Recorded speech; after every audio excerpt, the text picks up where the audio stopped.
did you post that picture of yourself depicted as Jesus Christ? Well, it wasn't depicted. It was me. I did post it, and I thought it was me as a doctor, and had to do with Red Cross as a Red Cross worker there, which we support.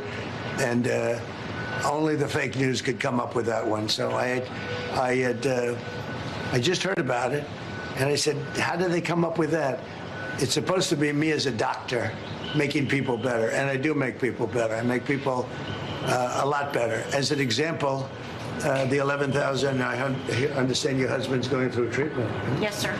Yes, sir. He's He going has through cancer. some very serious cancer treatment, so Yes, sir. this goes a long way. Yes, sir. It sure does. Yeah. Did you see that? Did you? How much time? 30? 30 seconds. I'm on right now. I don't believe you. What?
Welcome to the stream, everybody.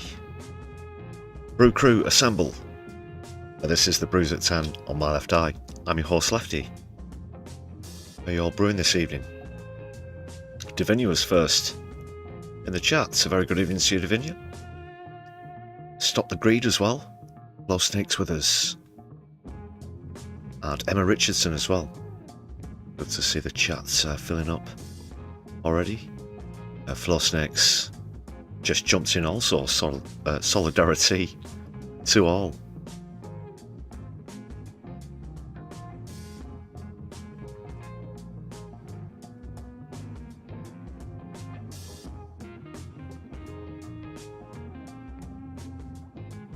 Right, people.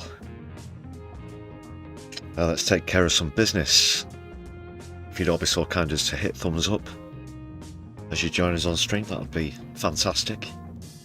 Hope you've had a chance to catch the full HD version of the Defend Our Juries footage from the weekend as well. That came out earlier today. Please do check that out.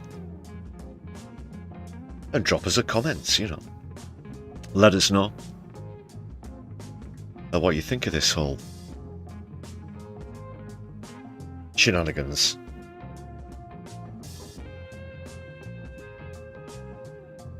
So we'll catch up with a few bits and pieces, of course.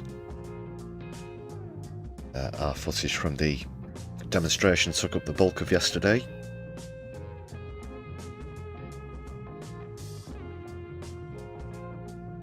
Actually got some aftermath from the protest and had a chance to have a look at a lot of other clips from it as well.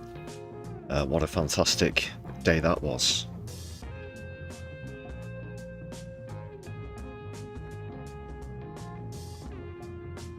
Hopefully the government will see sense in short time. Anyway, it's all there on yesterday's stream and in the video, which came out earlier today, so check it out. Hype Them's also joining us in chat. Very good evening. How do you brew?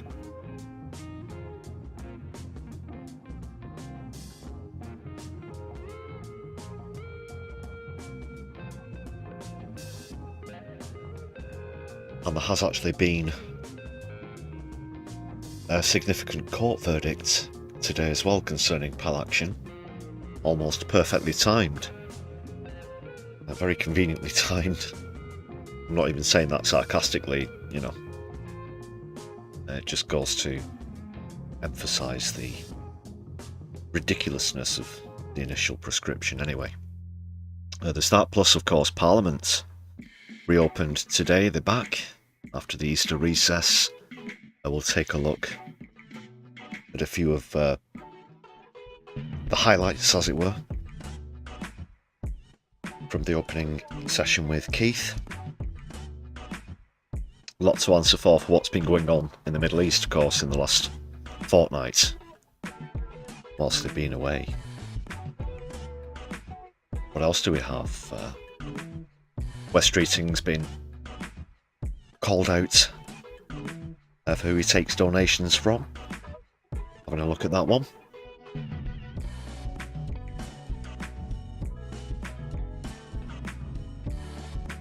Victoria Derbyshire stood in for Laura Kussenberg yesterday, I believe, on the latter's self-titled show, and actually confronted American commentator Tucker Carlson, who's generally seen as very conservative, however, has in recent times appeared to see the light where Israel's concerned. His main problem, of course, one of his main problems, being Israel's control and influence on the United States. So, yeah, they clashed heads, as it were, and it was very revealing about the agenda of the BBC. But it has been kind of strange recently because a lot of other conservative figures seem to be coming round a little bit on issues in the Middle East. Tucker Carlson, obviously, I mentioned that. But also, over here in the UK, people like Piers Morgan, who actually challenged Israeli spokes himself.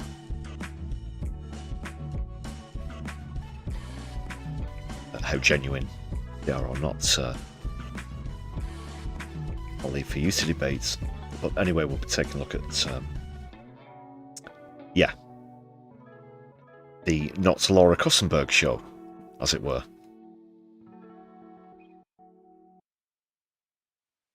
What else has been going down today? There's been a rumour abound that there could be an absolute crisis across the border where your party are concerned. Mass resignation / walkouts. That's the word on the street anyway. We'll be diving into that one. And as you saw in the pre-stream opener there with Rick, Trump published a meme, and it's, you know, again, I myself completely unable to believe that I'm saying this about the President of the United States, but here we go. Very clearly depicting himself as Jesus and then trying to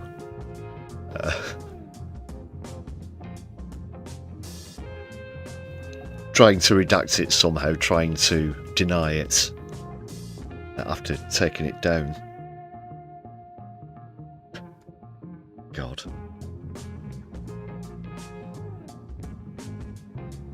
Plus a few more bits and pieces as we go through the stream. Do hit thumbs up if you're just joining us.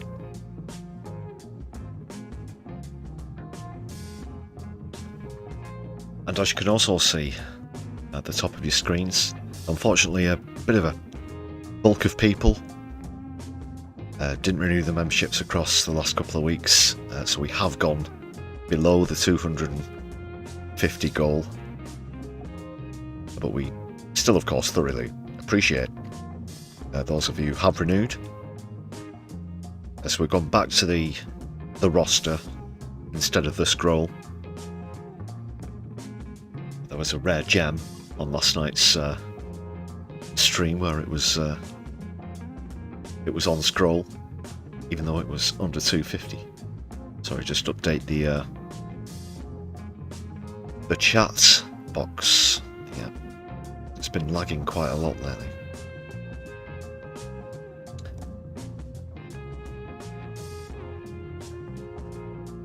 Well, thank you to everybody whose names that you can see on your screen.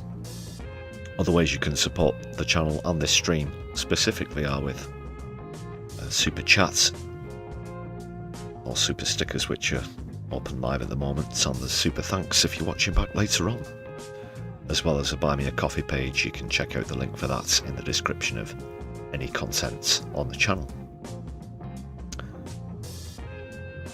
Give it a share around social media, give it some hype points, all of that business. Why is that one so far to the left? Why was that block of 10 not lined up with the rest? Yes, I'm looking at you. I know you can't talk.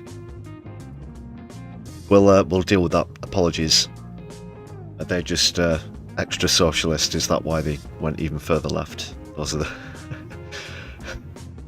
those are the communist anarchists in that particular. Right. Thank you, members. Thanks for all of your support, however you choose to help us out here at My Left Eye.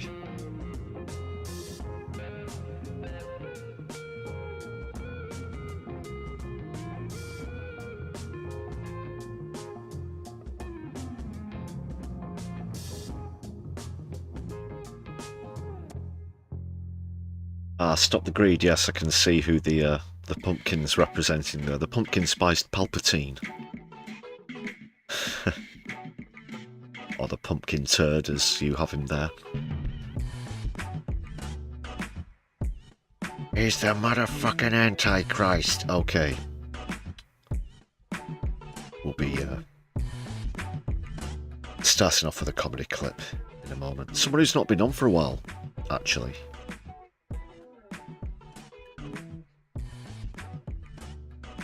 Tony Lapidus, he does a great impression of James O'Brien, who's a UK call-in show host, basically, on LBC, for anyone who's not familiar with him.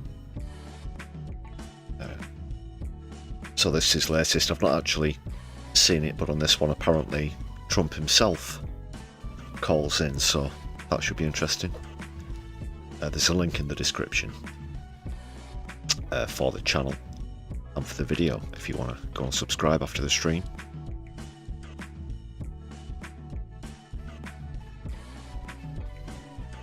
So that's in just one moment.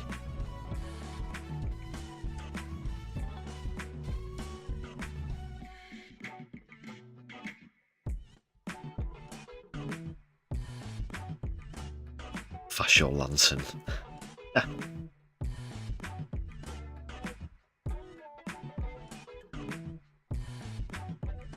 Very good flow. JK's also with us in the chat.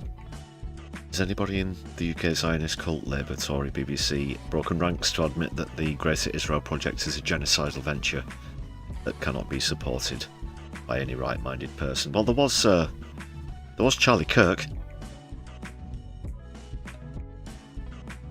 Yeah, he's not in UK politics like you've said there, but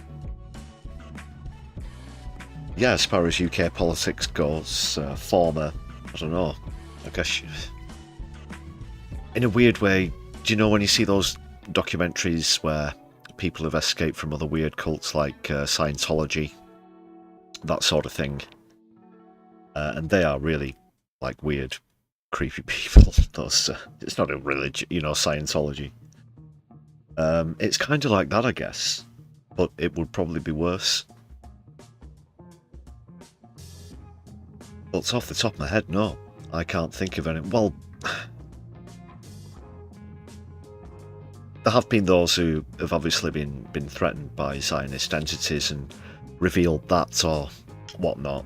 But in terms of anyone being in the Zionist camp and then somehow, you know, changing their minds, seeing sense, just not being a supporter of genocide, you know, and then they come out and say, well, this is my story and it's from, you know, the inside because I've seen it and I'm a reformed Zionist now. I'm not sure. However, I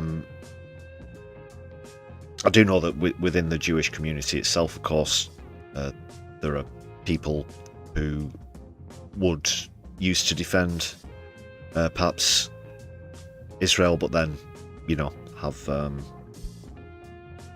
epiphany or whatever, and once they see it, they can't unsee it, of course, and they realise what Zionism is, that it's just in fact appropriated their religion. So you do see that.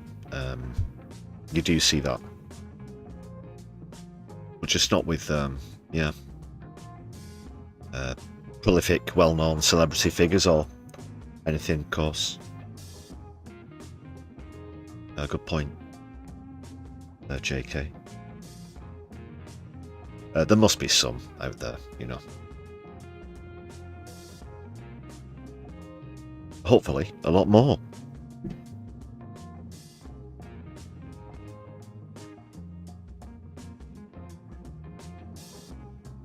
Satanic Satsuma, that's another good one.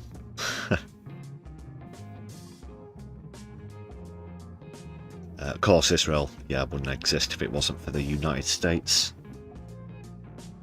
Practically the 51st state, even more so than ourselves, I guess.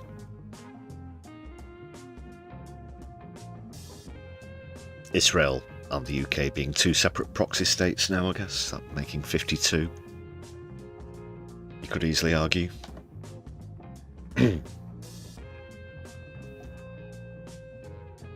Okay then, let's kick off with this Tony Lapidus one.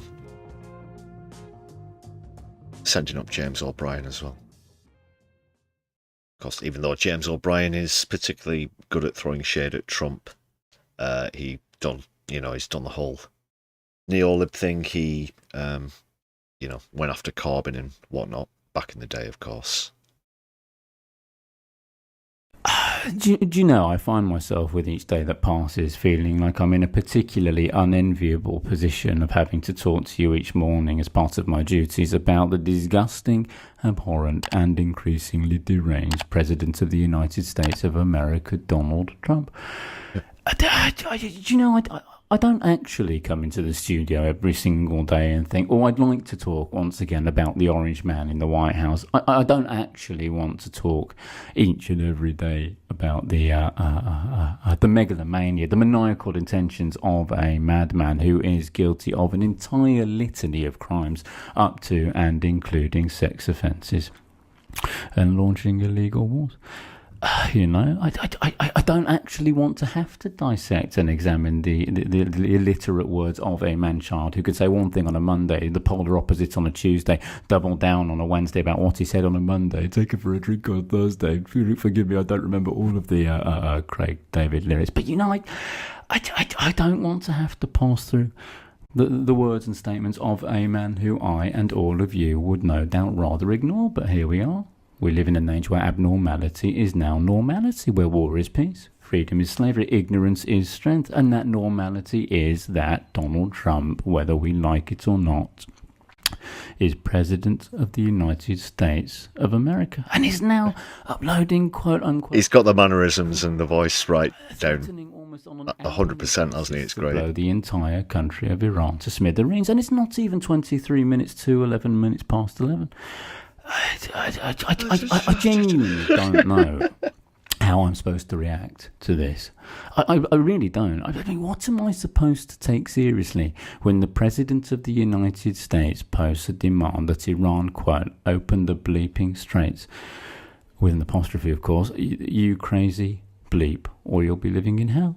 Just watch. Praise be to Allah, end quote. So, the question that I want to ask you all today is, how is Donald Trump affecting you in your everyday lives? Putting aside the blatantly obvious factor of petrol, which thankfully I will be okay with. But yeah, Graham, this is more tolerable than the original, that's for sure.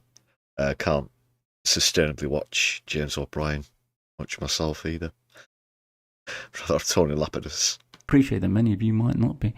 But if we park that for a moment, pardon the pun, how is Donald Trump affecting your everyday life? Daryl's calling from Longsbottom. Daryl, what would you like to say? Hello, James. Big fan. I can't eat steak anymore because the association with Trump steak is revolting to me. Yes, I hear you.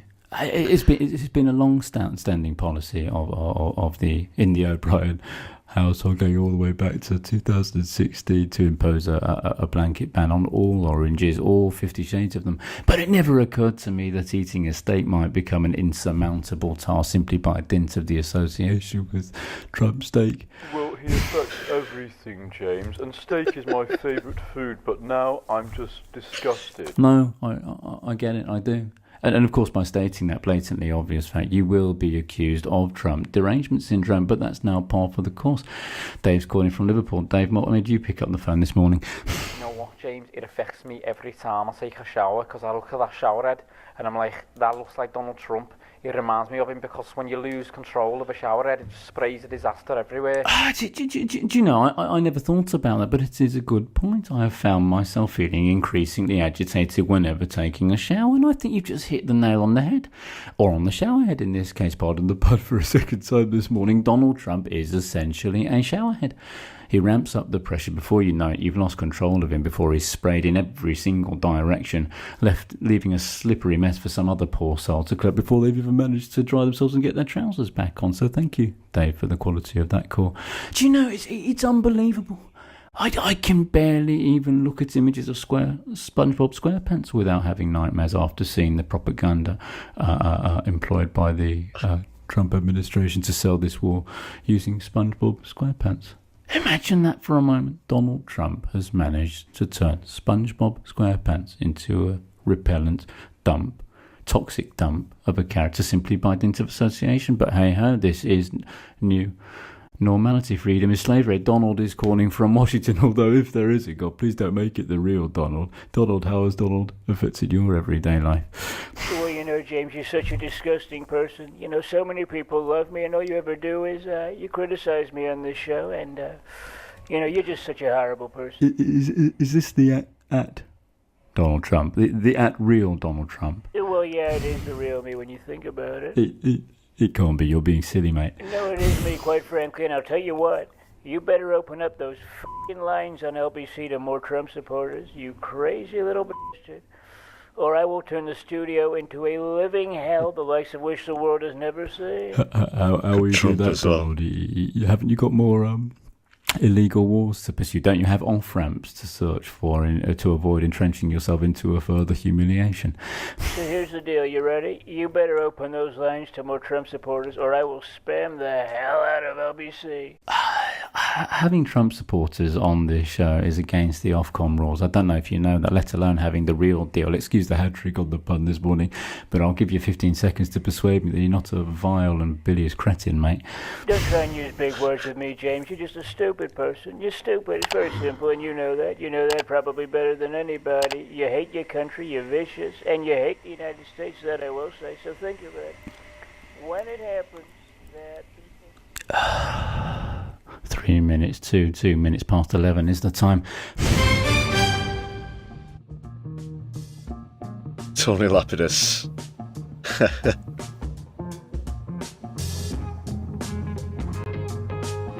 Yeah, there's a link in the description if you want to see more of his send-ups of James O'Brien. 700,000, is that how much the real James O'Brien's on? That's like twice as much as Laura Kussenberg. I can't believe that Laura Kussenberg makes as much money as she does.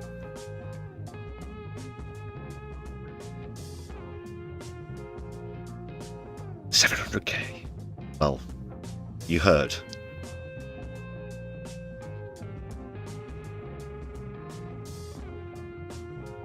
God, that's appalling.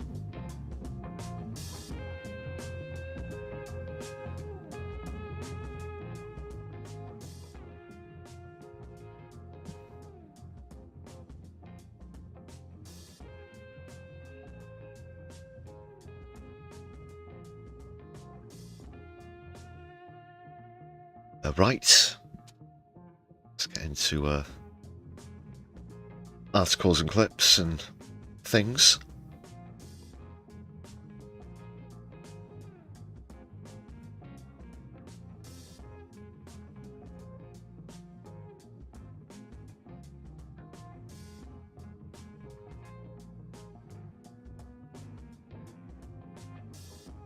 Yeah, because I do have an article to go through just quickly,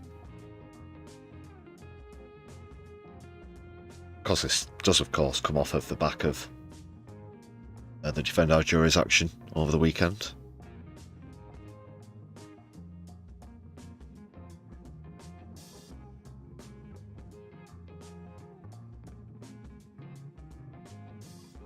And the court case concerns Palestine Action,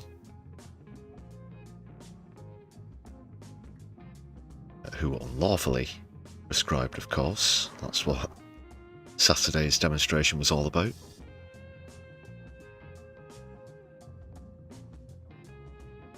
And this is over one of the actions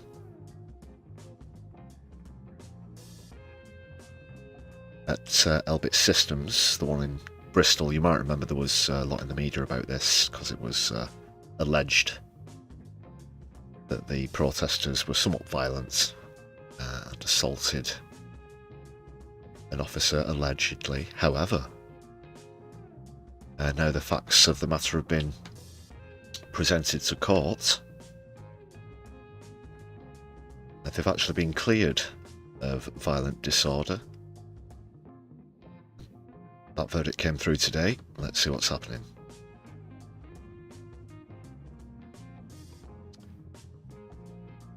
So the three activists, defendants, Charlotte Head, Sam Corner and Leona Camio, were accused in connection with connection with the break-in at Elbit Systems. 3 connections, you got that. Woolwich Crown Court today, prosecutor Deanna Heer, King's Counsel, said Crown Prosecution Service offers no evidence of the charge of violent disorder. However, the 3 continue to face a charge of criminal damage, along with Fatima Zainab Rajwani, Zoe Rogers and John Devlin. Mr. Corner also faces an additional charge of GBH with intent.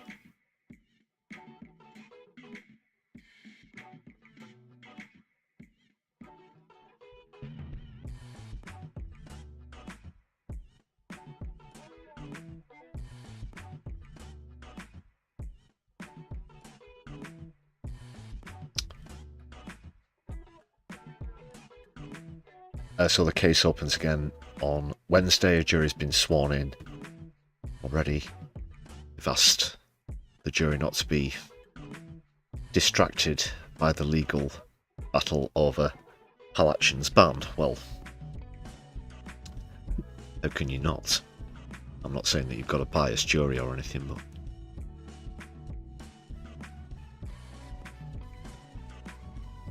so that's the latest. Of course, it's still ongoing, but that's one more charge that's been dropped.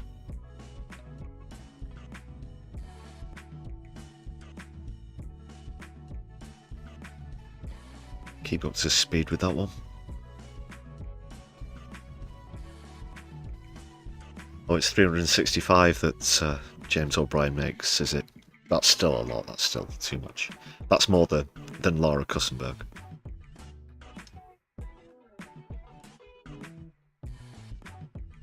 Don't worry about it. That's still a lot. That's still way too much.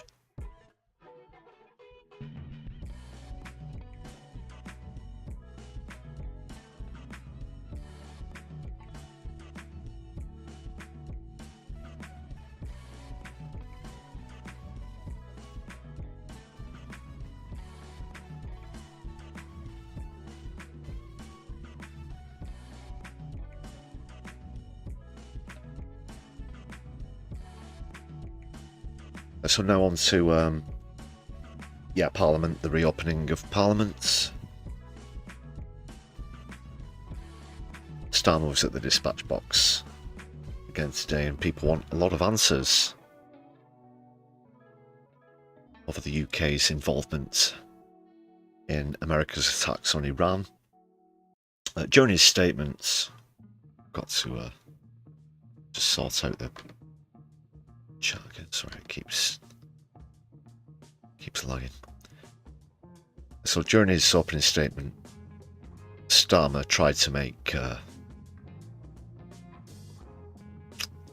some sort of gesture towards Lebanon, trying to pretend to criticise Israel's action.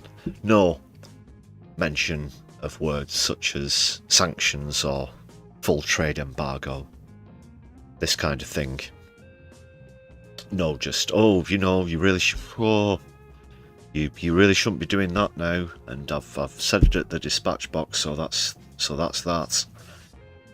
No affirmative action threatened, promised, guaranteed whatsoever. And probably because, as is pointed out in one of the clips you're about to see, the UK, as well as assisting America in attacks on Iran, also carried out spy runs over Lebanon during Israel's attacks. Shock horror.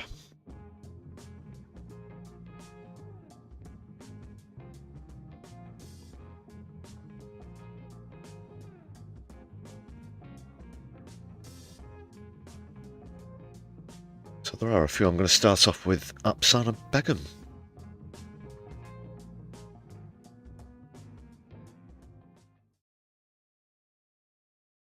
Apsana Begum. The House has repeatedly been told that the government has permitted the US to use British military bases for defensive purposes only.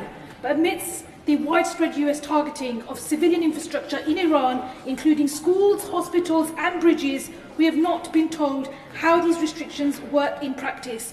Could the Prime Minister confirm whether the US military aircraft have taken off from RAF Fairford or Lakenheath carrying heavy munition payloads?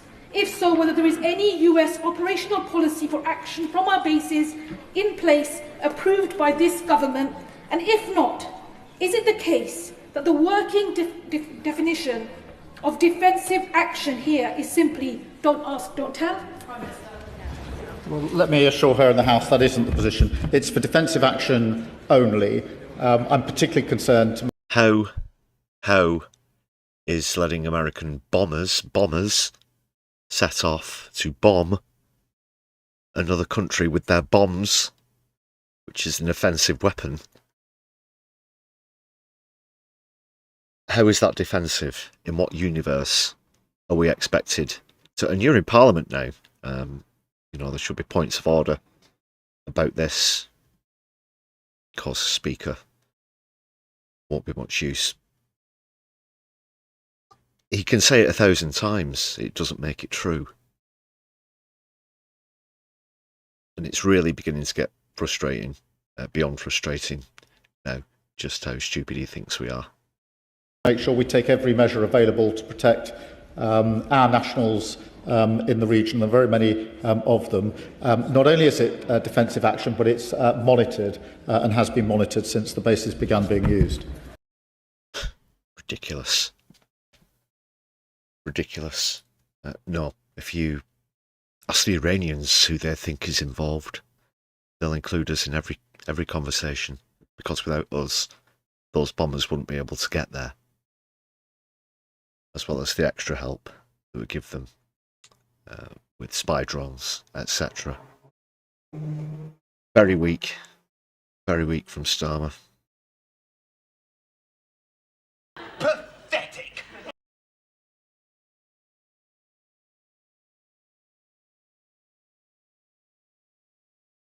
And of course, he failed to answer Shabana's question there. Just came up with the same robotic rubbish. Didn't answer the questions about which planes have been taking off from which bases. It's a complete coward. So this is Iqbal Mohammed. Iqbal Mohammed.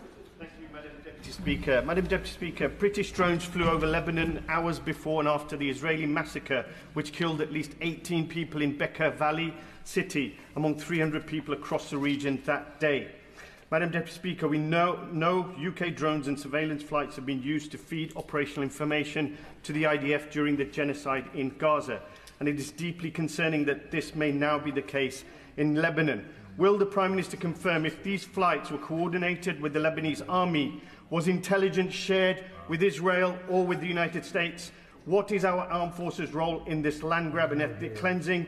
And have any weapons supplied by the UK to Israel been used in Lebanon? Madam Deputy Speaker, I've been clear throughout, and I'll be clear with him. This government is guided. You've been an absolute bastard liar, is what you've been throughout. You've been clear as mud. Fuck's sake. Fucking war criminal. Sorry. Just, Keith doubts. Really am. Keith burnout syndrome. It is a thing. As well as Postman Pat syndrome. Postman twat. By the principle that any action we take anywhere in the world must have a lawful basis, and that's the principle I've applied. No. Well, aiding and abetting an illegal attack on a sovereign country, that's the principle, the legal principle that you've applied. But fucking, where does it say that that is acceptable in these multiple, plural, unsanctioned attacks in Lebanon that Israel are carrying out again? Legally spying on behalf of Israel. Iqbal Mohammed asked who these spy runs are at the behest of, and he's not answering that either. Throughout this conflict and throughout the time this government has been in power. Oh, sit back down. That'll do. Starmer hath spake. It's the same old, and it was the same. Well, it has been since 2023. Following legal guidance, these sort of things. There was another line that, what was it now? That he came out with regarding the Strait of Hormuz and trying to get the strait reopened again. What was it now?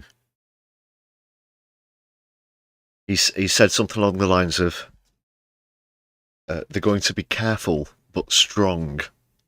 Something like that, something totally contradictory. It just gets increasingly ludicrous, you know. Somebody writes this stuff down, reads it back to themselves or whatever, takes a step back or reads it out to somebody else, and they go, yeah, that'll do. That'll really convince people. I mean, how detached from reality are they if they think that, you know, we're going to lap up this, you know, what can you describe it as? Just absolute pig swill. Yeah, careful but strong. Yeah, that'll, as they gather round in the boardrooms, having not had a genuine conversation with a member of the public for years.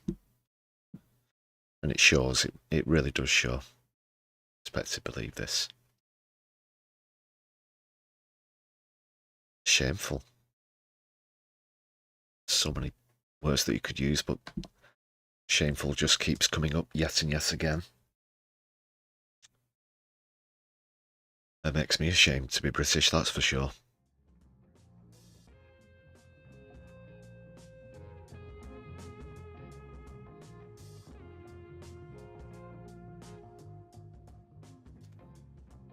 And again, look at Spain, full embargo, full sanctions. Bye-bye, ambassadors. Don't let the door hit you on the way out. Adios.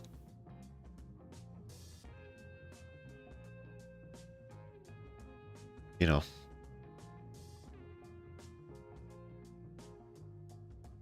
People will look back at this, at these moments, at this time, in decades to come. And they'll look at the United Kingdom and they will perhaps wonder even more than we do now as to why we have this position.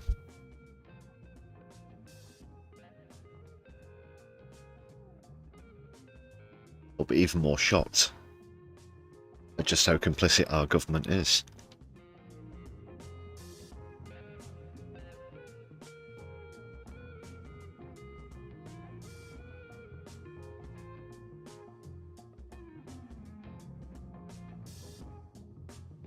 Oh, and what did Keir Starmer do? Well, this is, you know, this is where you're really going to really want to go and grab your St. George's flag. Because, of course, in the future, the Union flag won't be a thing because Scotland and Wales are going to get independence. Just play along. So they'll grab the St. George flag. Yeah, and want to wrap it around themselves when we tell you what we did. Well,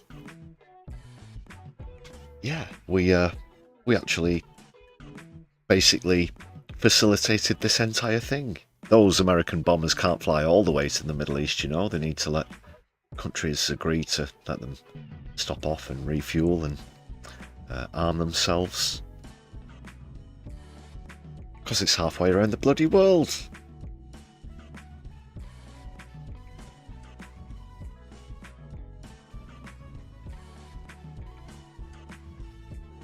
And the people who live around the areas where the RAF bases are as well, you know, are awoken during the night or whenever by the sound of defence. Can you hear that? You can hear?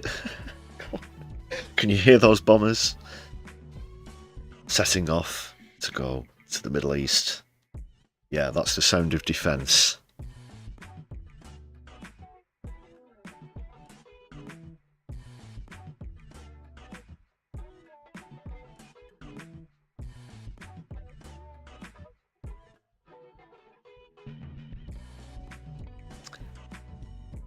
Okay, up next we've got someone who needs no introduction, but will be coming to speak about later as well on another matter, but this is the member for Islington's 2 cents.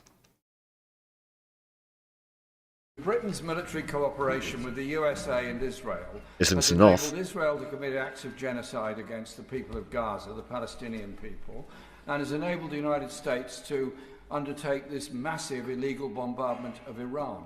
Could he assure the House that from now on the military cooperation and supply of weapons and parts to both Israel and the United States will be suspended whilst this appalling war goes on in Iran, which is a danger, not just to the peace of the whole region, but clearly a danger to the peace of the whole world? Can I assure him and the House that the permission to use our bases is strictly for defensive purposes? This is all the same. You've got about 6 or 7 lines of prose there in front of you, don't you? And that's all that you can say. There were others on the media rounds earlier. One of them was completely useless. It's like those, you know, toys, kids' toys with the drawstring. You know, the old fashion ones where you pull the string and you can only say a few phrases.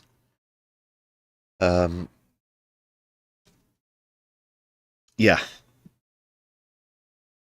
And in particular, to protect our nation, nationals who are in the region. We've got 200,000 or 300,000 Answer the question. of our... You said this. You said the exact same thing to Apsana Begum. You said the exact same words in response to Apsana Begum. Nationals in the region. In verbatim. Iranian strikes were coming into the region, into the Gulf states that I visited last week. With it, okay. And was that just by happenstance, or do there happen to be US bases there, and that's what got attacked? Or are you just trying to frame this as mindless, sporadic violence? I think we know which one it is. Hitting infrastructure, deliberately aimed at... In hitting infrastructure? What, military infrastructure? It's clearly evident from the look on Jeremy Corbyn's face that he's not buying it. And you certainly can't blame him. No. I'd be as revolted by the answer if I was sat in that seat as well. Oh, God. And I don't know if this question came before or after Apsana's, but everybody must be looking around thinking, are we all having collective deja vu here? Because it doesn't matter what you ask him about which bombers are loaded up with which bombs from which bases to go to which countries. It doesn't matter what you ask him about which countries they've been spying on with drones.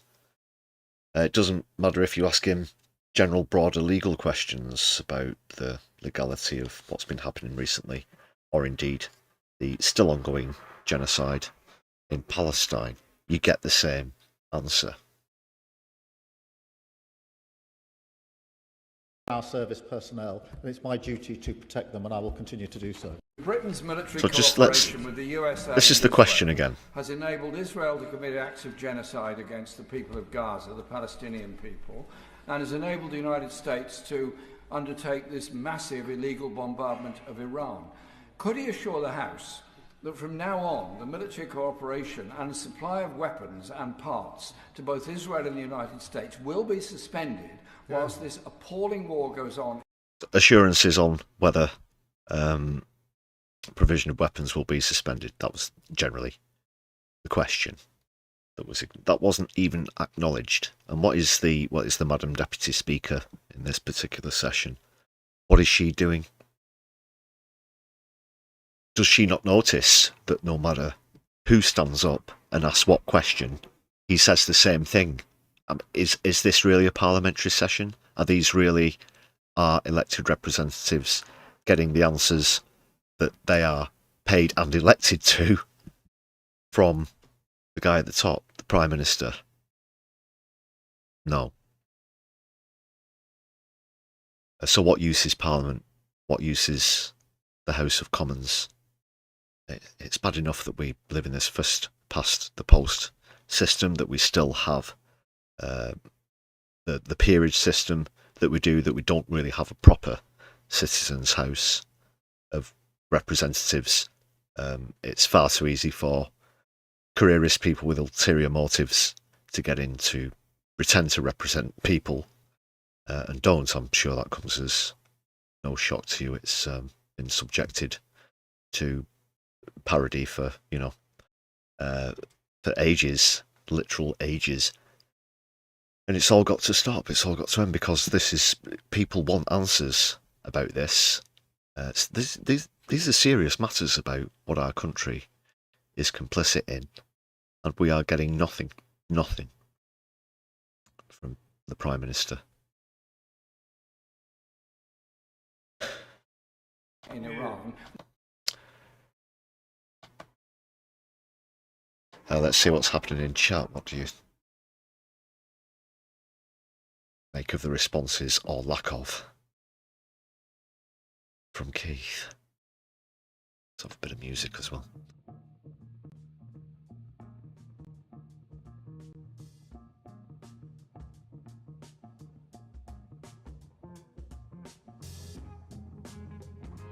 Yes, Stock, we do pay them a lot, over £90,000 per year at the moment.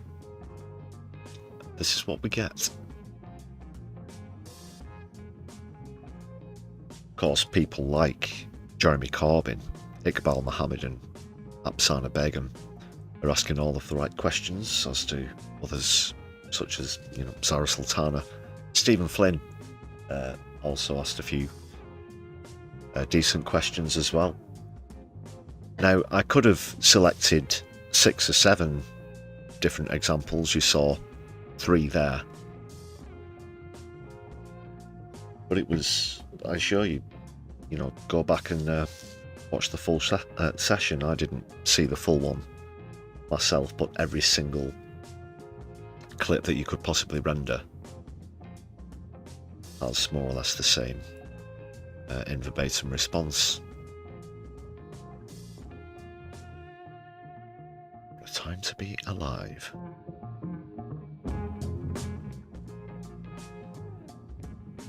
They say one thing in opposition, something else in government, of course. There is no one, perhaps no one more duplicitous in UK politics at the moment than the very Prime Minister himself.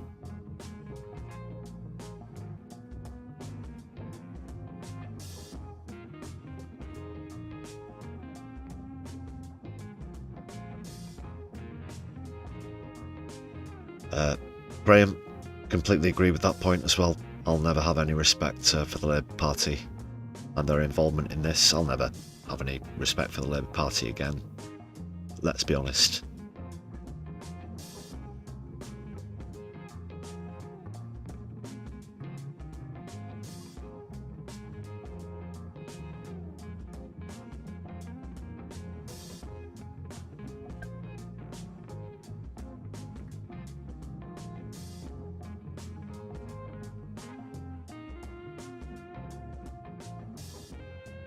Let's take a quick look at the news feed for the latest on this blockade, just for a moment before we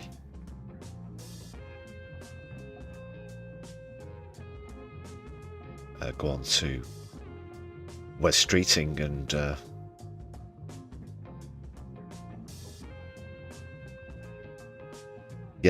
who backs him, who funds him. But just whilst we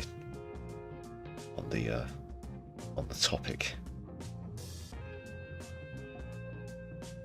because yes,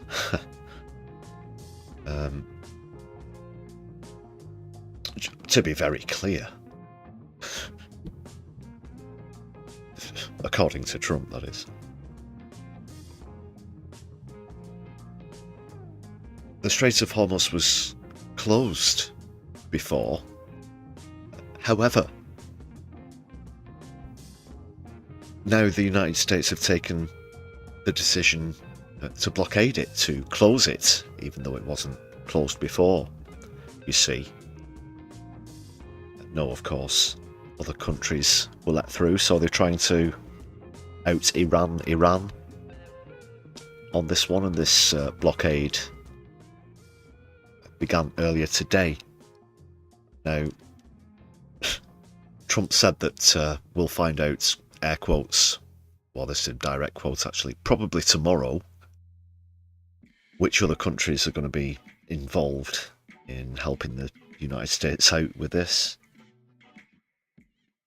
But he was very evasive when questioned earlier. That was during the same press conference he was trying to deny that he uploaded a picture of himself as Jesus Christ. Jesus Christ.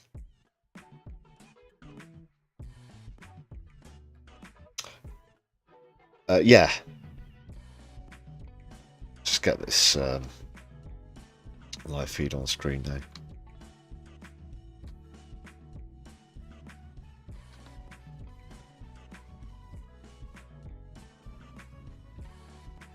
Well, that was the other thing as well. He's again assured us that, you know, the phone's ringing off the hook in the White House with Iran begging for a deal.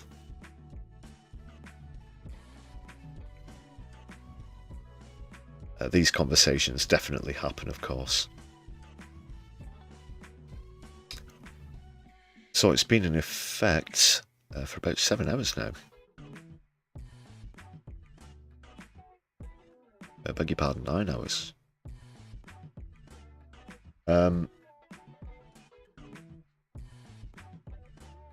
There you see again. I'm trying to say they very badly wants a deal. Warned any Iranian fast attack ships caught trying to approach the blockade will be immediately, and then in caps, eliminated. Let's see on the left there. Eliminated. Eliminated.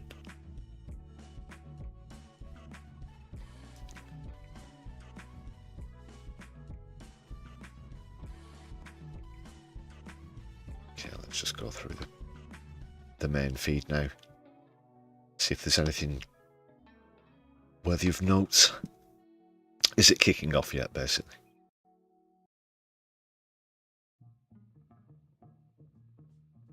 Something about talks potentially happening. That's right, Antonio Guterres says some words and then nothing comes of it. Same with the climate crisis.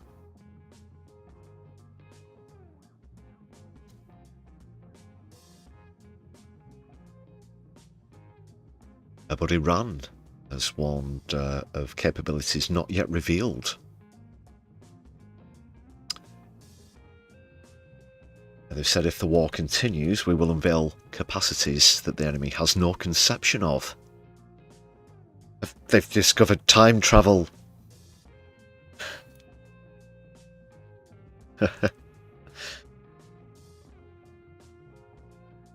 They've what?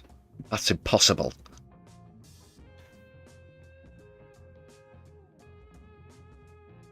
No conception of. Okay. Well, I guess that's more along the lines of that the US doesn't know that they have, instead of, you know, things that they can't imagine.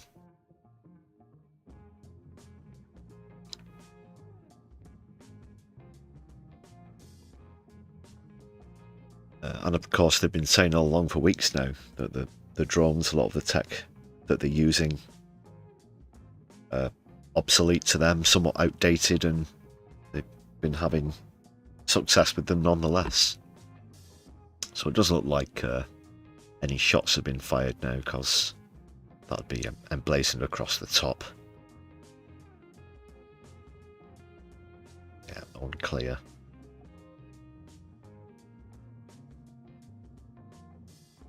One thing I really don't like about mainstream media is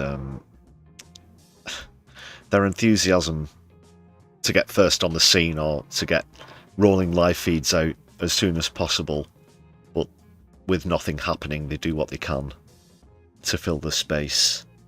Yeah, and I'm also reminded of royal events as well, where they go over live, and if you're unfortunate enough to catch any of it, not that I'd choose to observe any of that, but the speculation will start about well, you know, what colour will the dresses be, and now here's a celebrity who really likes to kiss the monarchy's arse, who says why, you know, people who look like they've got a sideways wire coat hanger stuck in their mouth worth so much public money, that kind of thing. So it's unsure at the moment. Let's see what and then just back to the politics from the monarchy.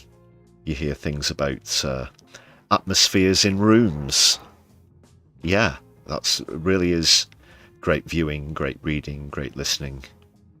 What's the feeling in the room? You know, we don't have any information, but we've said that we've got all of the latest, so we've got to come up with something.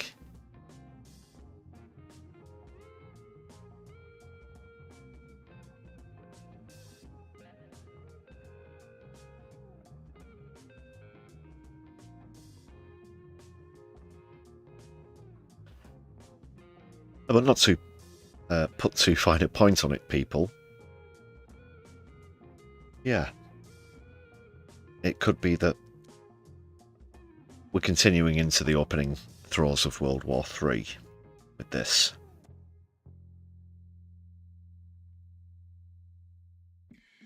And again, when you're explaining to future generations about UK complicity, you can say, oh, well, it all started with this blockade, you see.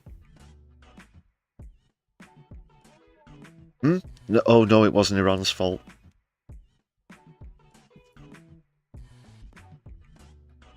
Yes, I know that's not what they teach you in school.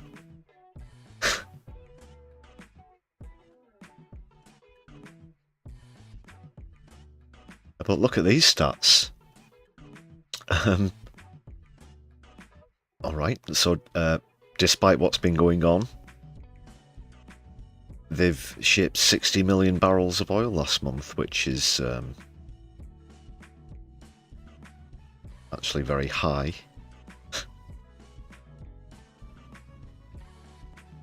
And with prices increasing internationally, we pointed out before, that they're actually making even more profit off of this. It's ridiculous.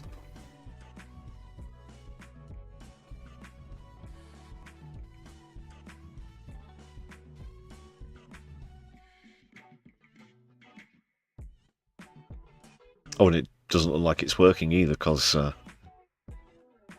according to BBC Verify, ships are getting through, or airship, the Rich Starry.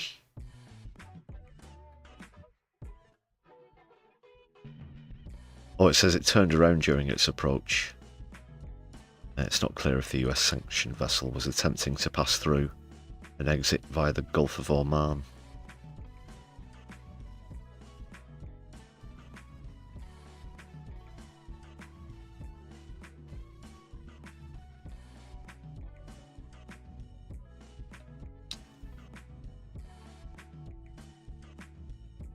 So with America, well, how can you put it, having something of a reputation for itchy trigger fingers, I guess we're all sitting and waiting to see who may or may not fire first. And this whole thing, sorry, just update the chat again, don't know why. Has been lagging a lot recently. Apologies.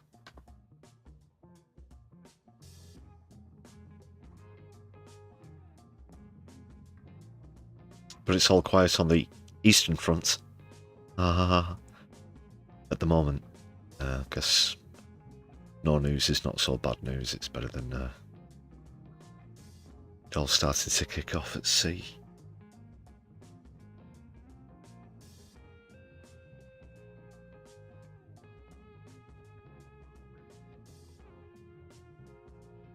But the end of this charade doesn't appear to be any closer either, does it?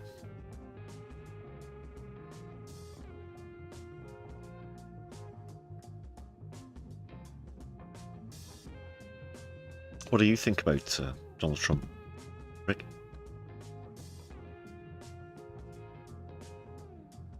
Couldn't agree more.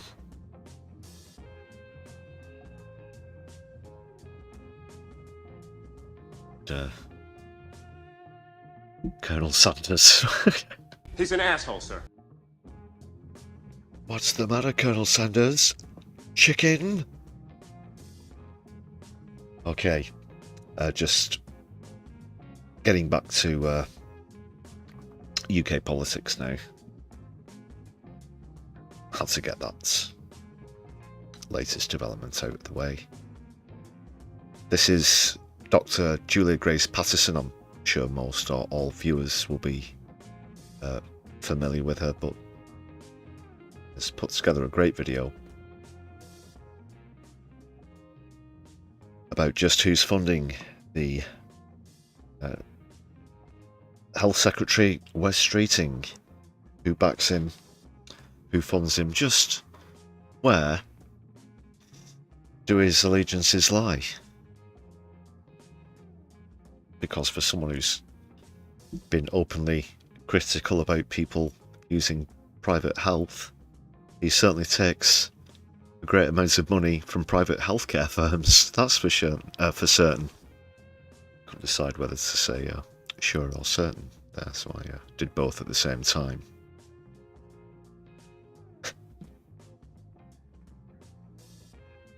So yeah, Dr. Patterson puts this very succinctly in this clip. Let's see what's happening. Can we talk about some donations that Wes Streeting has received? Every Doctor's been doing this research project looking at donations that MPs have been receiving from people or organisations with a link to the private healthcare sector.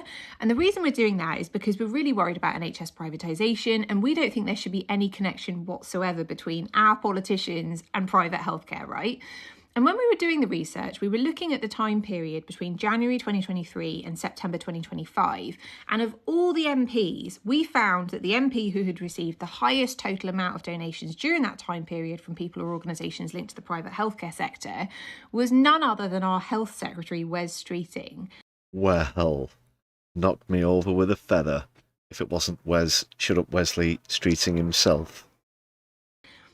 Make of that what you will. But I wanted to tell you about one particular donation that he received.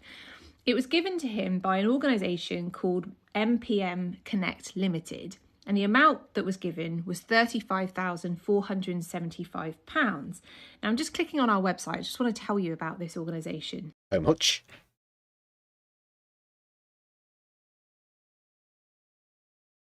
£35,475.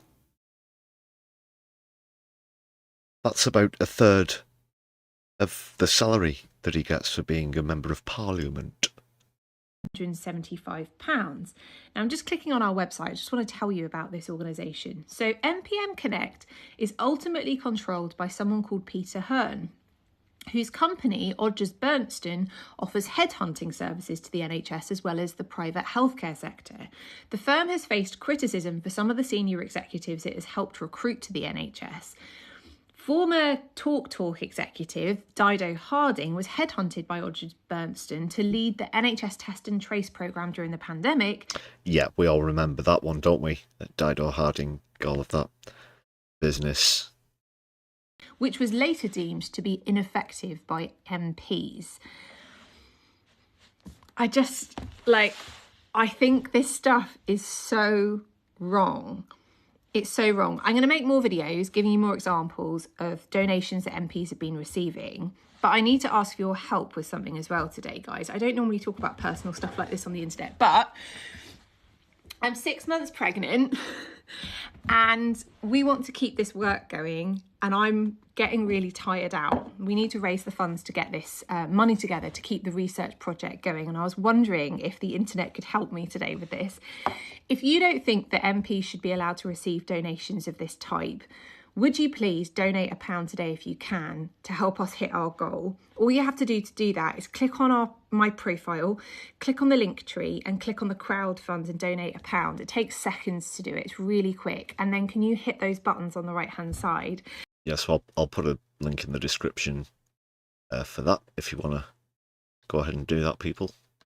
I'm actually getting breathless talking because this baby is getting big and we need to keep this going. It's desperately important we hold politicians to account. It's got to grow up in Starmer's Britain, for God's sake. But I'm going to need the team to raise these funds and give me a bit of a hand right now. So fingers crossed, if you want to hold politicians to account, donate your £1 by clicking on my profile, clicking on the link tree, clicking on the crowd fund, donating and hitting those buttons. And I'm obviously those buttons aren't there on this stream. Like I said, I'll put those in the description after we've finished up here. Well, Javinia, let's hope not Starmer then Farage's Britain. Perhaps potentially Polanski's. Let's not jinx anything, of course, or take anything for granted either.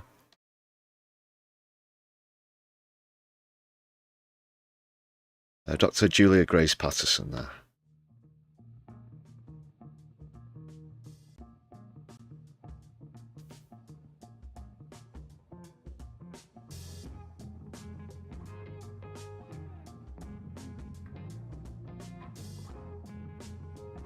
And that was just one example that she gave in that short clip. When you look at exactly who owns a piece of West Street, and of course you've got the Israel lobbyists, the private healthcare firms.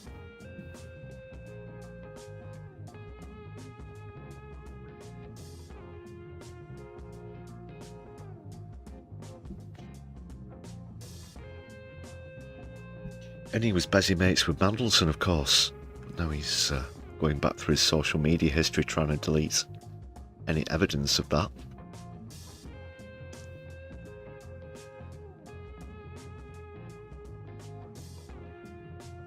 No, you certainly can't trust West Street in any further than you can throw him.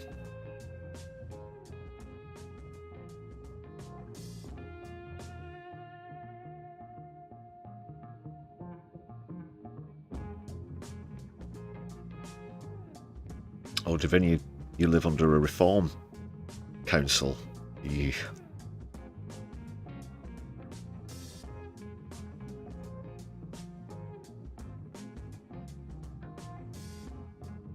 Yeah, they've been, of course, notoriously appalling at a local level. Let's keep them out. Both a local and a national level.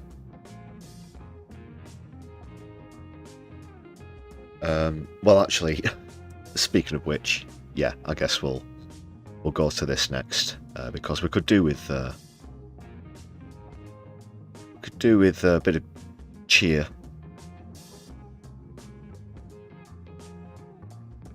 Just for a slight respite in the doom scrolling and everything that's going on.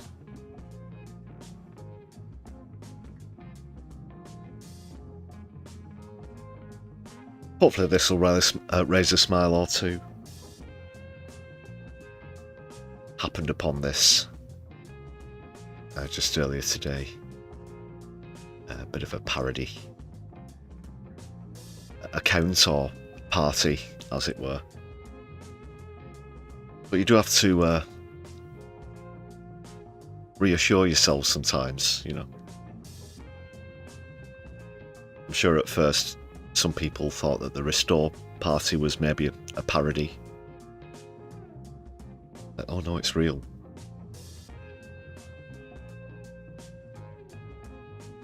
Sorry, just waiting for this to load up. Yeah, Twitter and the broadcast software don't seem to get along too much for some reason. Well, I know that obviously Twitter uses a lot of CPU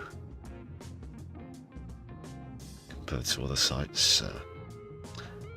So this is from Andy Chernwell, a guy called Andy Chernwell, who's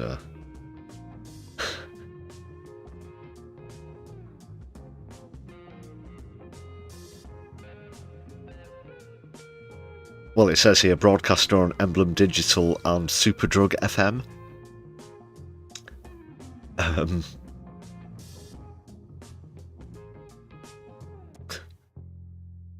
it's a parody account, obviously, but he says he's also a hard centrist and a landlord ally. So let's see what's happening with this.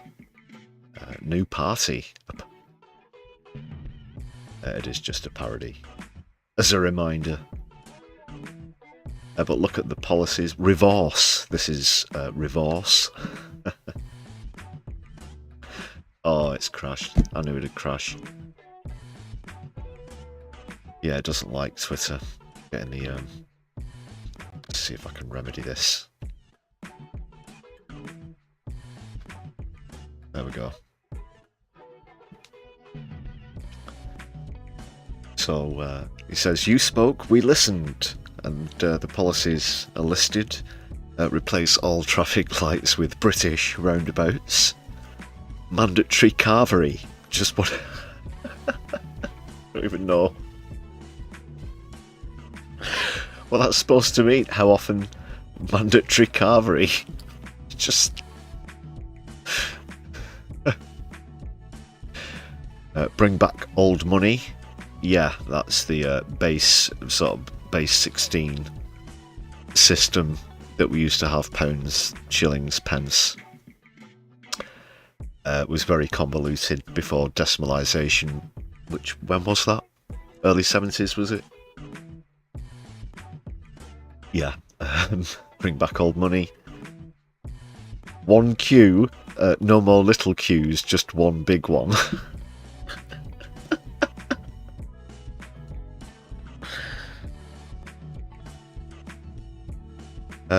A ban on self-checkouts. And that's, well, some people do actually campaign for that, you know, because they lay off staff for self-checkouts and then they don't make the food any cheaper and blah, well, you know, just generally describing capitalism. But how automated services are just being used for profit. And no more woke seatbelts. It's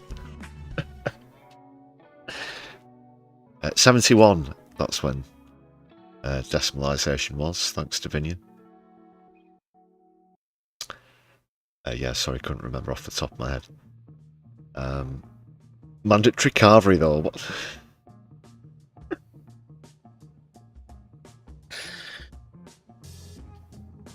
Look at people, I don't want to go. It's mandatory.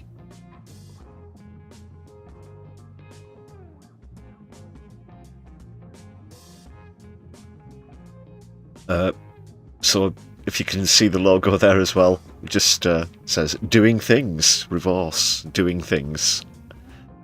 And that's your atypical candidate there. There's union flag, pin badge,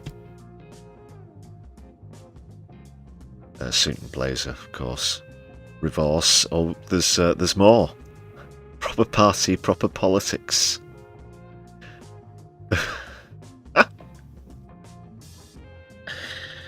A rather portly gentleman with Remembrance Day poppies for nipples going through the windscreen of a car there.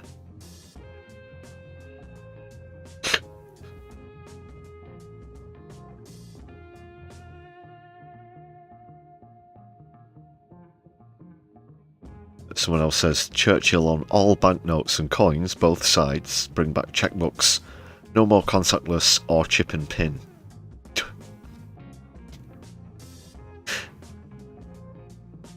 I pay for my fat... I think it's supposed to say flat. I pay for my flat white coffee by postal order because that's the normal British way of doing things.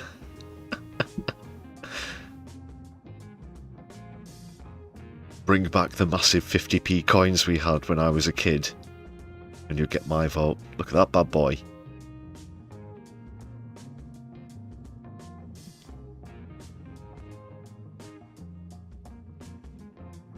Bring back smoking in swimming baths. It's what Orban would have wanted, says someone else.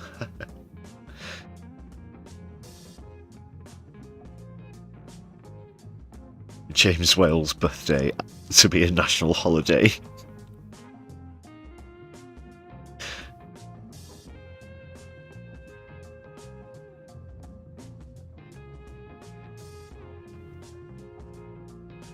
I still can't believe that none of the right-wing outlets or parties have got on with Your Right's Ears proposal of banning zebra crossings because they're communist.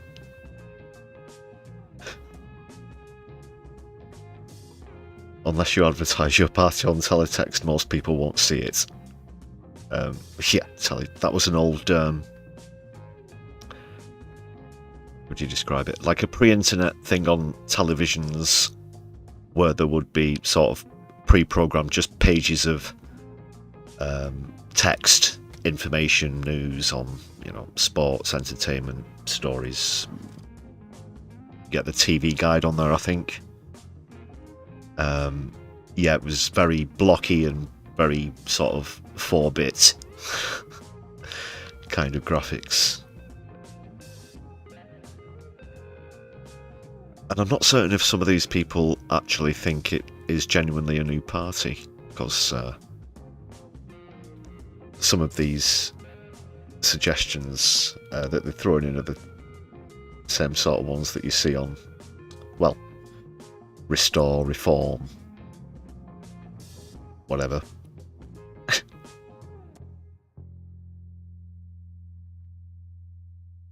So keep an eye out. We'll see what impacts they might have on the polls. That's Reverse.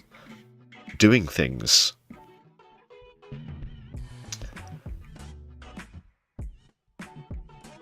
Any further clarity on the mandatory carvery, of course, would be appreciated.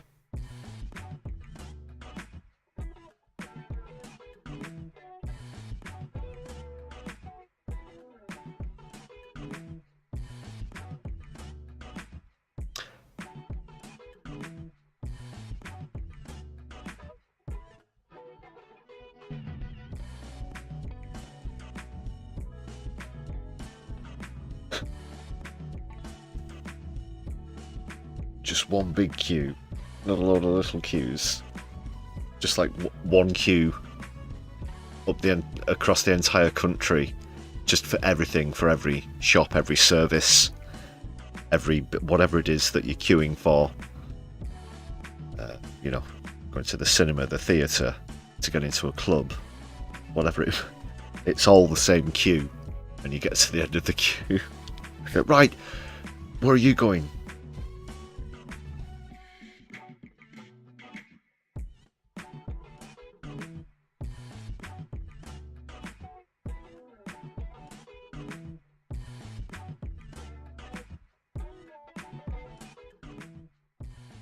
This isn't so much comedic as satisfactory, I guess. Just back to obvious BBC bias and propaganda.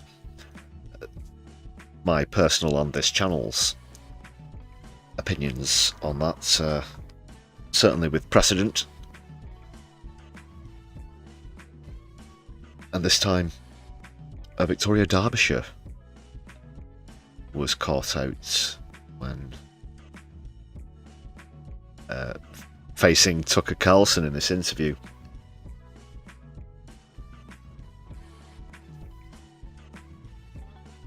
So of course it was only a matter of time as Carlson continued to, and just to reiterate, I'm not a massive fan of Tucker Carlson. He seems to have come around on obviously Israel's genocide and war crimes, but he still of course is involved in conservative US politics. It doesn't mean he's converted to socialism or anything. Just back to the point, as he continued to criticise Israel, Victoria Derbyshire, of course, started to put out the old tropes, the old accusations, and of course acting as though the British Broadcasting Corporation don't know the difference between a religion and a country.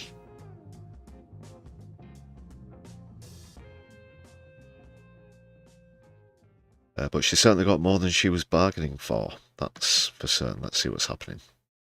Pretty much everything that you've said in our conversation, Tucker Carlson, you have put at the door of the Israeli government.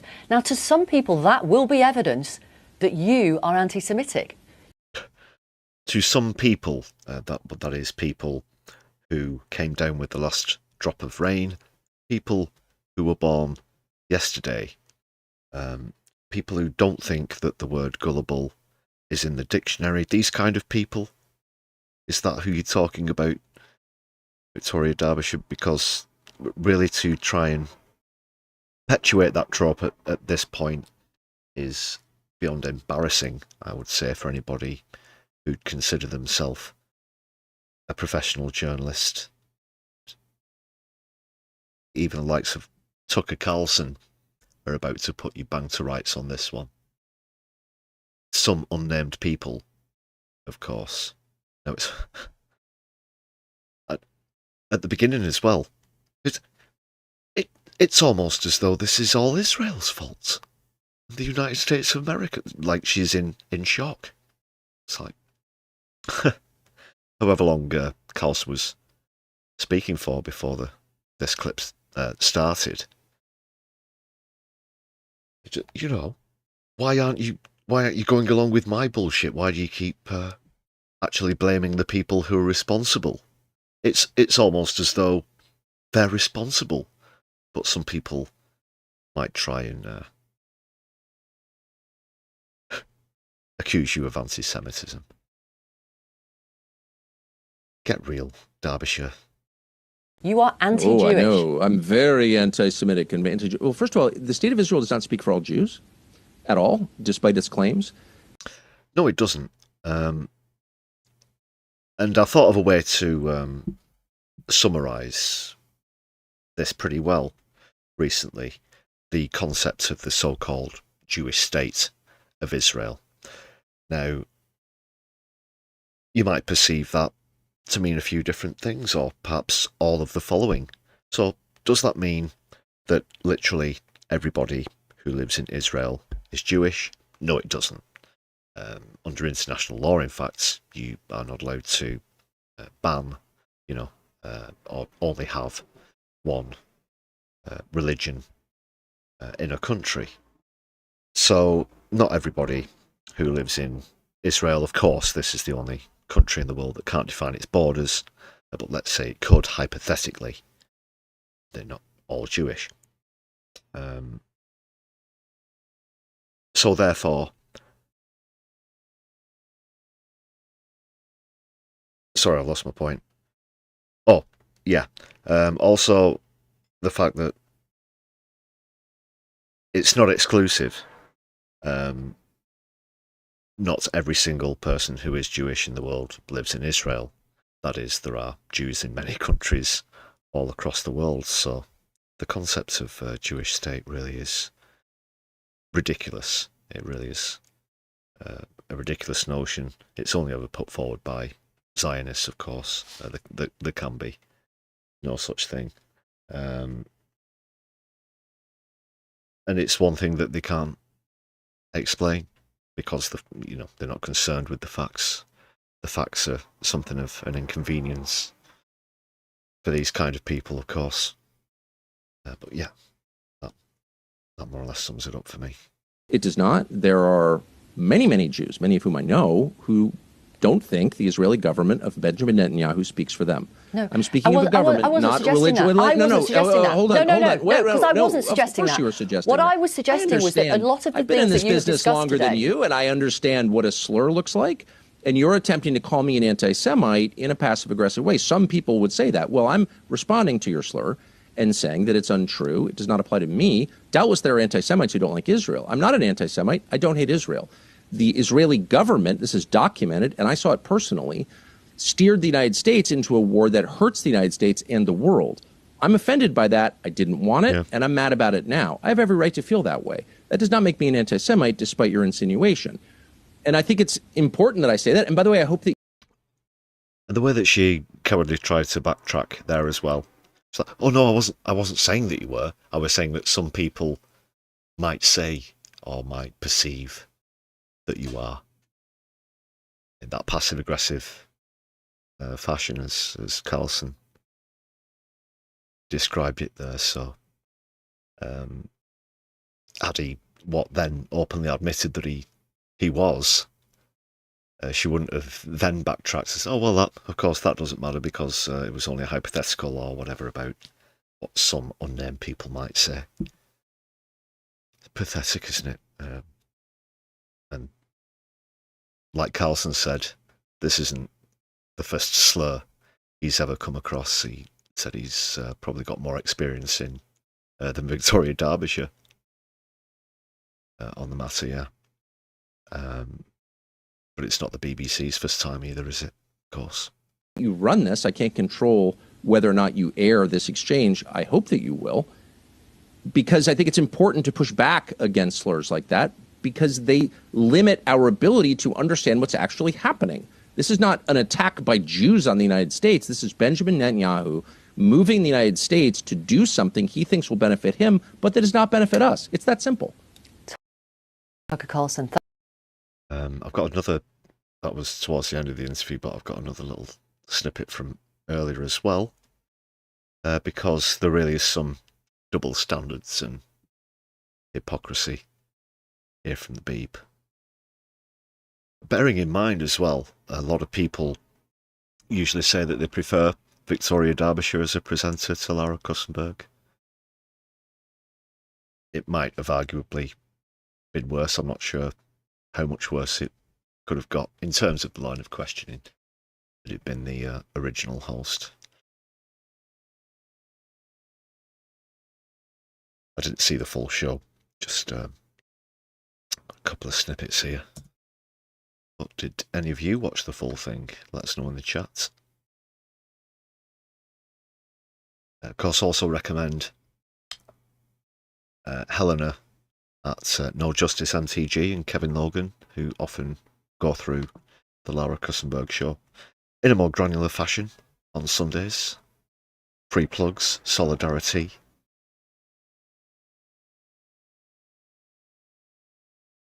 Right, this is the other one from earlier in the same interview. Had far-right commentator Nick Fuentes on your show, who, as you know... Oh, so she's trying to call him a hypocrite because he's had people from the far right on his show, on his podcasts and stuff in the States. I think it's just called the Tucker Carlson show. Said Hitler was really effing cool, Hitler was awesome, Hitler was right, the Holocaust didn't happen, and said on his podcast, in his view, Jewish people are the problem rather than Israel. I know you've said you've had him on because I disagree with that. Right. Do you have concerns that broadcasting Nazi-loving, Holocaust-denying guests to your audience and potentially mainstreaming and normalising those views is an issue? Okay. This is the British Broadcasting Corporation. They have employed people. I'll just pick three at random. Let's say most recently, say Scott Mills, Hugh Edwards, Jimmy Savile. Yeah, is this the same BBC that you're talking about in terms of platforming, not rights? Is that what you're saying? Is this the same BBC that's had Nigel Farage on Question Time, 37, 38 fucking times now? Just checking. Said that I disagreed with Fuentes on those questions. I don't think that you should ever judge or attack people. I'm not defending Fuentes. I'm not defending Carlson.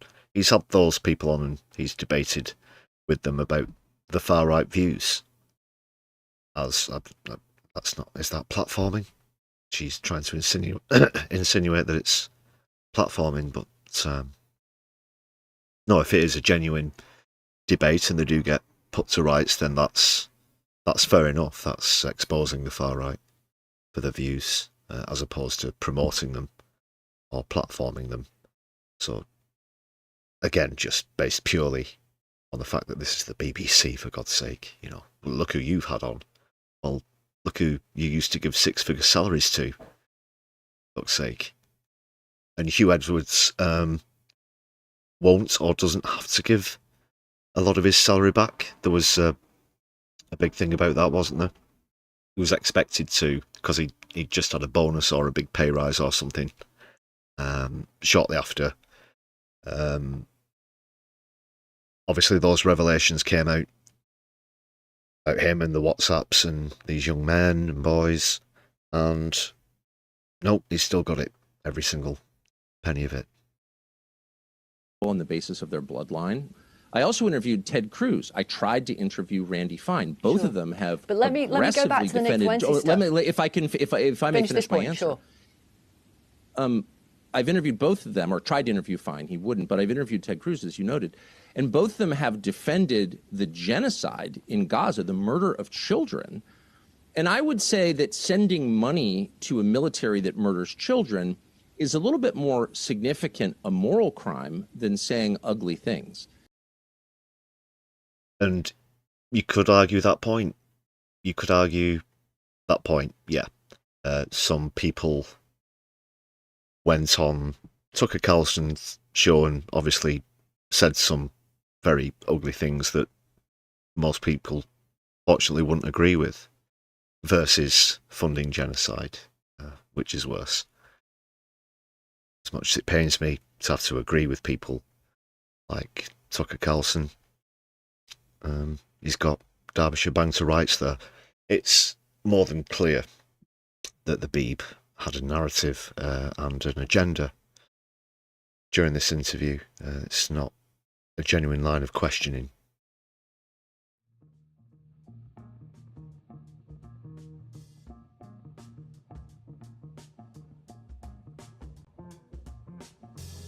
You compare lines of questioning from political content on the BBC to other shows, and it's clear. It's clear.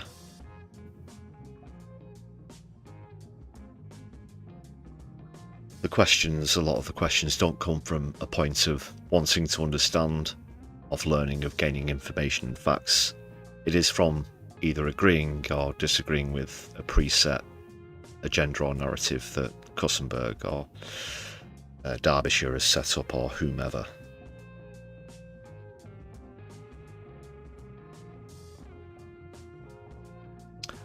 Andy Carter's with us in chat. Lovely to see you as always, brother. Solidari-Tea. Yeah, Derbyshire's clearly a wrongman for platforming Carlson himself. Complete double standards and hypocrisy again. He should have turned around and said, well, look at you, I'm Tucker Carlson, for fuck's sake. Yeah.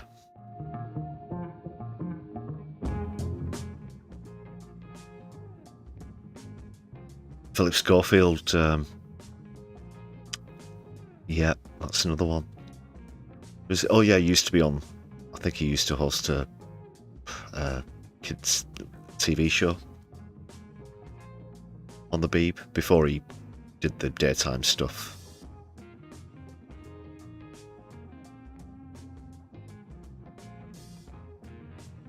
But apparently a bit of a Zionist.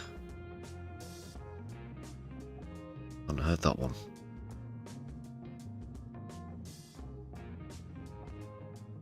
Check it out. Top tips in the chat. So in a loose segue with Tucker Carlson being from the United States, let's now go on to a different matter in the United States. A smooth segue. Yeah, just another very quick look at what we saw at the top of the show with the pre-stream clip.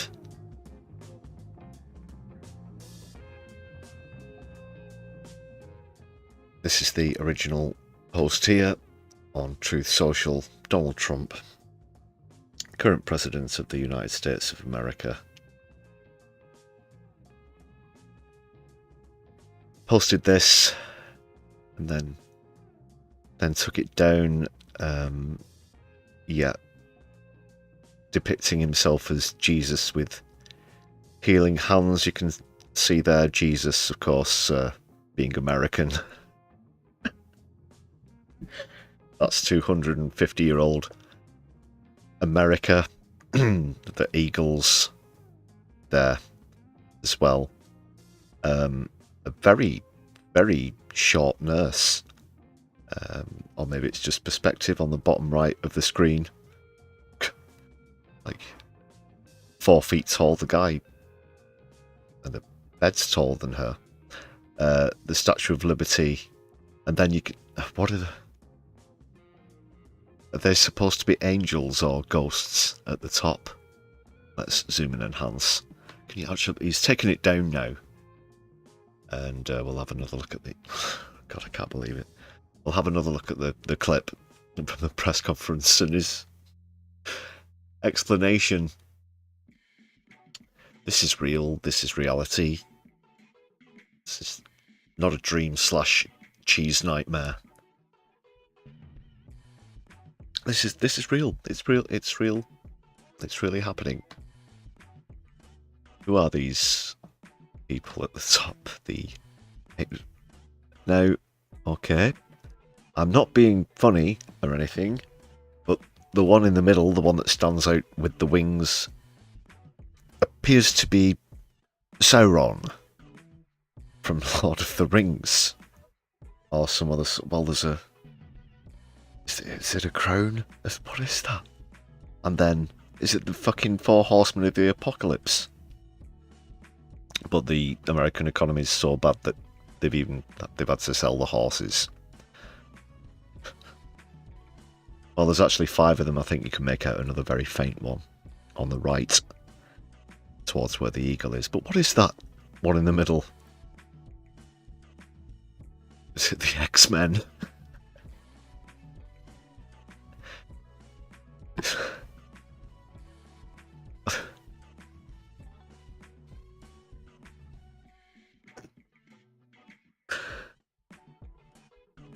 According to Trump, it wasn't supposed to be this.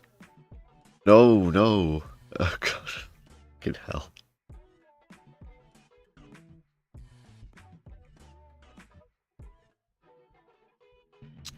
No, I haven't got a clue. They're just some sort of zombie sky pirates with Sauron from Lord of the Rings, apparently. Are they American too?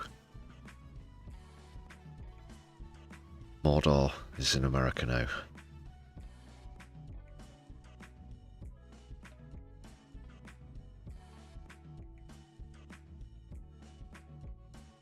And here's the press conference again, for anyone who wasn't with us at the top of the show. Did you post that picture of yourself depicted as Jesus Christ? Well, it wasn't depicted. It was me. I did post it, and I thought... He did post it, but it definitely...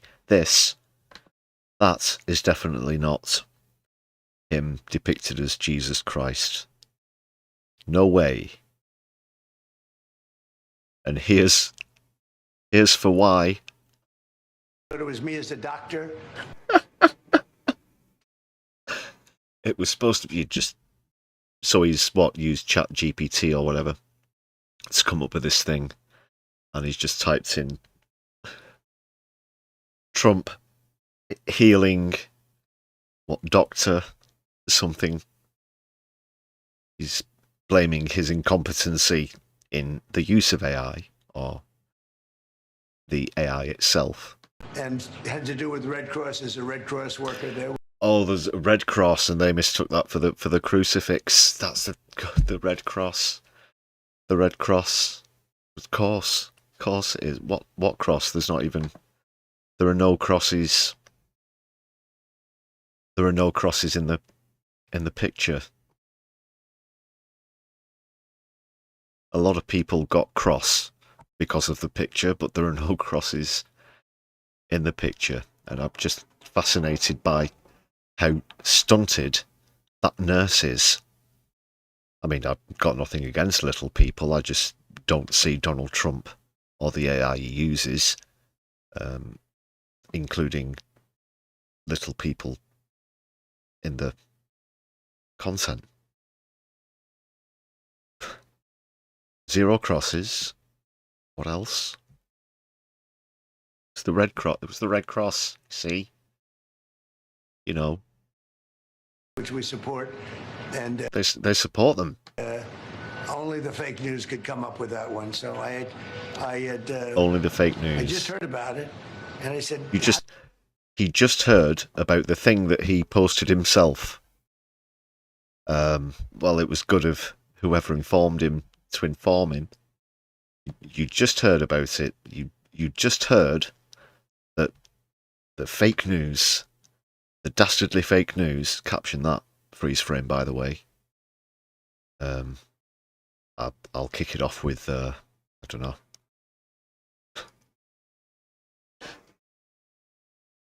I'm not going to say that on the stream. Back to my other point. It was a good job that somebody informed him that he'd actually posted that, otherwise he would have never known. That's his shitting his pants look, by the way. How did they come up with that? It's supposed to be me as a doctor making... It's supposed to be... So, he said he posted it, but he didn't post it. Now he's trying to say he gave instructions to somebody else. They messed it up. and it's this unnamed person's fault, because it certainly wouldn't be like Donald J. Trump to throw somebody under a bus to save his own skin. But this person remains anonymous and unnamed. This person who messed it up, who certainly won't get fired. People better, and I do make people better. I make people a lot better. As an example, the 11,000, I understand you. And then this really strange. So he's stood next to a cancer patient, and there's something about 11 grand. Doesn't say what is he giving 11 grand to this lady. What he just says, the 11 grand, and yes, you've got the cancer, haven't you? And see, told you, I'm helping and healing, and well, that explains everything. Better. As an example. As an example, the 11,000. The 11,000, I understand your husband's going through treatment. Oh, it's her husband. It's her husband who's going through treatment. The 11th, this lady that's not because I've zoomed in or anything, that's the original shot. Doesn't appear. Very serious. She's only been instructed to say, yes, sir, this is definitely a real situation, a real person. Has somehow gotten 11 grand. Yes, sir, yes, sir, yes, sir. Yes, sir. Yes, sir. He's going through some very serious cancer treatment, so yes, this goes a long way. This is probably actually literally a job interview as well. He's combined the two events into one. So his next secretary, he's just instructed to come and stand next to him. And no matter what comes out of his mouth when he's talking to her, she has to say, yes, sir. And that's the only really trial that you have to go through to get the job, to be Trump's secretary. So he's just maybe even making it up on the spot. So I'm going to say 11 grand this, and your husband's ill, and I've helped him. And all you have to keep saying is, yes, sir. Is that understood? Yes, sir. Ah, say you're doing well already. Let's just go again. Better. As an example, the 11,000, I understand your husband's going through treatment. Yes, sir. Yes, sir. He's going through some very serious cancer treatment, so. That's really expensive in America, though, isn't it? It sure does. Oh, there she is at the start. That's the lady, supposed lady. The yes, sir, yes, sir, yes, sir. And, yeah, very expensive in the States, of course, the insurance-based system. What if his insurance company find out that he fell off of his bike and broke his toe when he was 8 years old, and, you know, he didn't go and he didn't declare it on the form as a pre-existing condition? Will he get the payout? Or are they going to do what they usually do and turn them down? Because things like that do happen. They absolutely do. So even if, for some reason, they are getting 11,000 US dollars, I'm not certain how far that'd even go. You can get a six-figure bill for having a baby in a hospital in America. Yeah. People with, pretty well paid careers have gone bankrupt for having double heart bypasses, this kind of thing. It can all happen. But anyway, I'm going to get sidetracked with a general critique on insurance-based medicine, but this is, of course, it's completely phony setup. How does any of that explain this? It's the same guy who posted praise be to Allah just days ago as well. He's gone, hasn't he? He really has gone.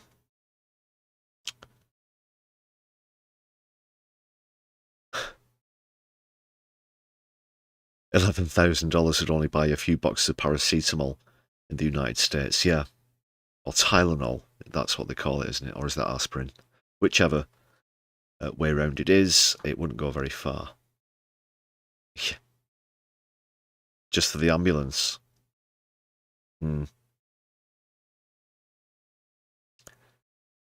And we've seen some pretty bad excuses, pretty bad explanations. It's not Jesus, you see. I was supposed to be a Red Cross paramedic. And I posted it, but I didn't post it because I told somebody else how to post it, but I posted it. Somebody else got it wrong. $11,000. Yes, sir. Yes, sir.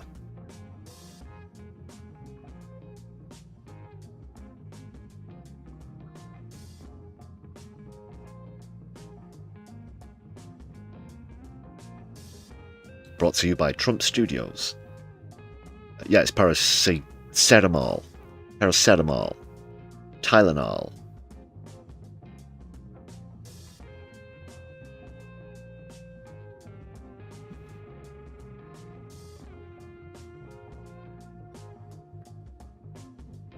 Yeah, he does need to be stopped. Please invoke the 25th Amendment. Please. Is it the Section 4?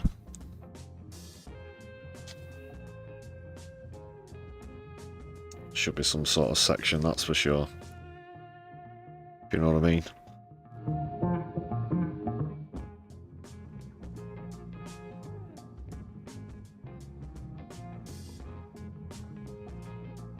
It's not even halfway through his term. Phew.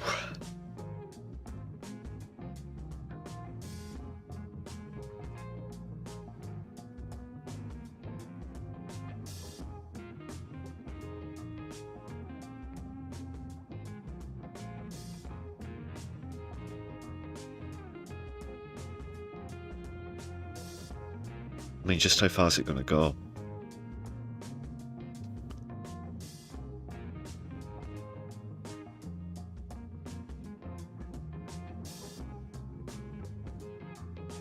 But the thing is, in politics, and you see this throughout history, where you think things have gotten as bad as they could do, you could argue about who was the worst president pre-Trump.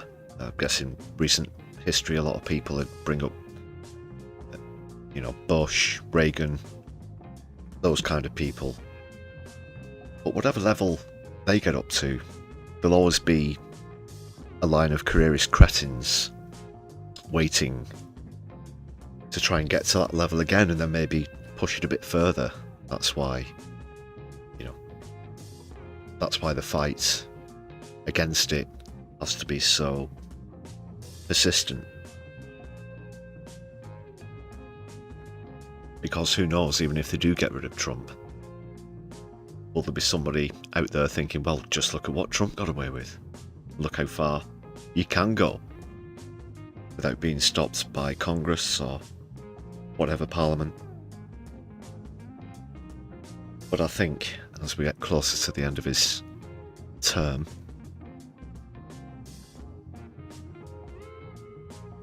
we'll really find out, because you definitely wouldn't be surprised if he refuses to go.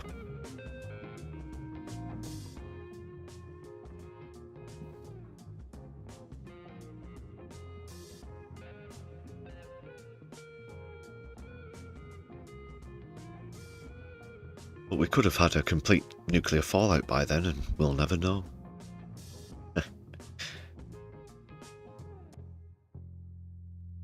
Alright people, time for another shout out to all you good members on the channel.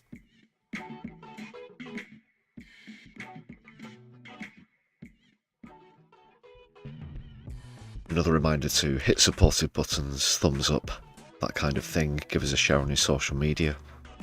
If you're watching back later on, please consider using Super Thanks or the Buy Me a Coffee page. You can find the link for that in the description of any content on the channel.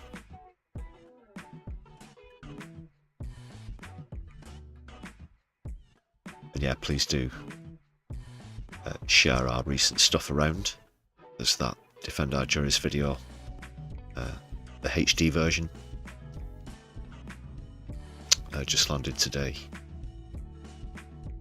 But we appreciate all of the support wherever it comes from.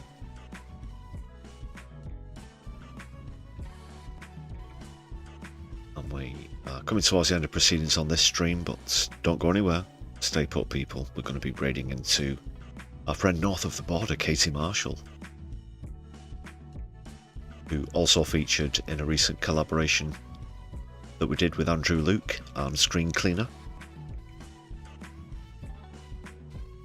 Do take a look at that one as well. Kevin Logan also featured in the episode Daily Blasé. That's episode 1 of season 2 of Screen Cleaner, now available.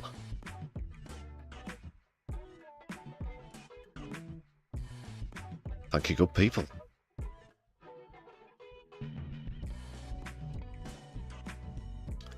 And there will be more Brews at 10 throughout the week. Whether I'm with you tomorrow or not, we will definitely have the return of Prime Minister's questions and Keith's catchphrases. Although the champion has been decided, that the league will persist.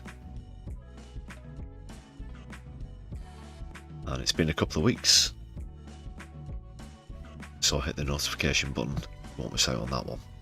Right, people, all that remains here is for me to thank you for watching and being cordial in the chat, of course. I've been your humble host, Lefty. Power to the people. Free Palestine, Sudan, Lebanon and Yemen. Don't let the bastards grind you down. Don't watch the news, be the news. And my left, I'll be seeing you soon. Good night.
The door is open and you can leave.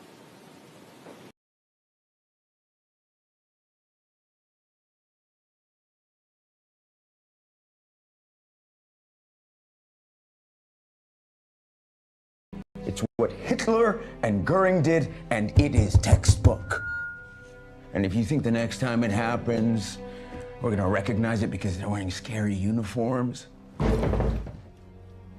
you're out of your damn mind.